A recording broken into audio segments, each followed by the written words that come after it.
Hey everybody, welcome back. So today I want to talk about what do you do when you get your first text message now that you're balancing and your person has reached out. How do you handle text messages? So everything's about you. Everything's going to be on your timeline. The asleep version of you would have jumped the moment that you would have gotten a text message, correct?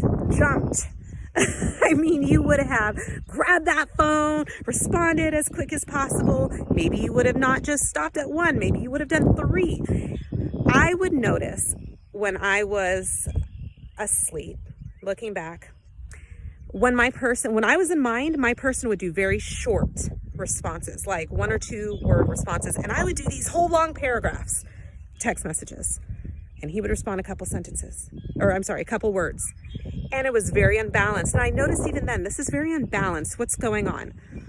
We were jumping. And then I would respond immediately. My person, an hour, 2 hours, maybe later that evening. Maybe he wouldn't respond at all. He would just sort of ghost me until he felt like it. It depends on what stage of the push I was in. So when you are starting to balance, how do you handle text messages? So my belief, you put you first. You don't jump when they text. You figure out, am I coming from a place of soul or am I coming from a place of mind? So what does that look like? Are you getting that anxious feeling when you're thinking about messaging them? Are you already hoping for that response back from them? Are you planning what that response might be in your head? Texting them has to come from a place. You don't care what they respond. You don't care if they respond. It doesn't matter. It's sort of irrelevant. Okay, I'm going to send this. I always say, I rarely ever send text messages saying I love you. Whereas before I love you, I would send cute gifts. I would send all kinds of memes. I would send everything to let my person know that I was thinking about them. I don't need to know. I just need to be in soul. My person is happiest when I'm in soul, and that doesn't come through as a text message. So when my person responds, I look at it. Now, balance. I look at it. If I don't like anything to respond to, if I see the message and I don't have anything to respond to it, I don't make something up. Before, I would have, for example, he sends me a lot of tweets. He wants me to know what's going on in the news because I don't watch the news anymore. So he'll send me a lot of political tweets and just news tweets, and a lot of them I don't like. I would have before, whether I liked it or not, I would have researched the subject. I would have wanted to make sure I could have this full engagement conversation with him about the message he gave me, because it was so addictive to get those messages from him. And I figured if I can engage with him on this subject, then maybe he could text me more. Not anymore. I see the text. I don't really like the subject. I don't respond. I don't have that addictive feeling anymore. It took me a little while, I'm going to be honest, to stop getting the nervous, addictive energy every time I saw his name flash up on my phone with a text message.